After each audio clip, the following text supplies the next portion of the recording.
സംരക്ഷണ രംഗത്ത് വിപ്ലവകരമായ മാറ്റങ്ങൾ ലക്ഷ്യമിട്ട് പ്രവർത്തിക്കുന്ന മെക്സവൻ ഹെൽത്ത് ക്ലബ് ചങ്ങരംകുളം മേഖലയുടെ 1ാം വാർഷികാഘോഷം മെഗാ സംഗമം വിപുലമായ പരിപാടികളോടെ സംഘടിപ്പിച്ചു.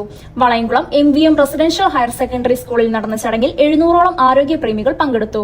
Changaramkulam police station sub inspector Nasiya M Sahib ഉദ്ഘാടനം ചെയ്ത പരിപാടിയിൽ നിഷാദ് യൂസഫ് സ്വാഗതം പറഞ്ഞു.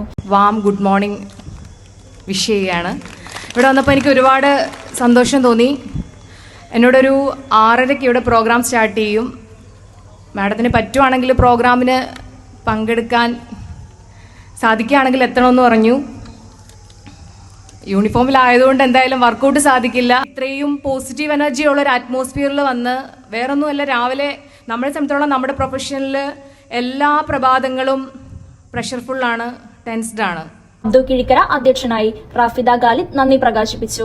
മെക്സവൻ സ്ഥാപകൻ ഡോക്ടർ സലാഹുദ്ദീൻ മുഖ്യപ്രഭാഷണം നടത്തി. ബ്രാൻഡ് അംബാസിഡർ അറക്കൽ ബാവ മുഖ്യാതിഥിയായി. ചടങ്ങിൽ നന്നമുക്ക് ഗ്രാമപഞ്ചായത്ത് പ്രസിഡന്റ് ശാന്തിനി രവീന്ദ്രൻ, ആലങ്കോട് ഗ്രാമപഞ്ചായത്ത് president Asiya Ibrahim, retired deputy collector PPM Ashraf, MVM school president Kunjimuhammad Panthavoor, മെക്സവൻ ചീഫ് ട്രെയിനർ ജിതേഷ് എന്നിവർ വിശിഷ്ടാതിഥികളായി സംബന്ധിച്ചു. വാർഷികത്തോടനുബന്ധിച്ച് പ്രത്യേക വ്യായാമ പരിശീലനം സംഘടിപ്പിച്ചു. ചങ്ങരംകുളം മേഖലയിൽ നിലവിൽ പുരുഷന്മാർക്കും സ്ത്രീകൾക്കുമായി പ്രത്യേകം 13 സെന്ററുകൾ പ്രവർത്തിക്കുന്നുണ്ടെന്ന് പ്രോഗ്രാം കൺവീനർ ജബ്ബാർ ആലങ്കോട് പറഞ്ഞു.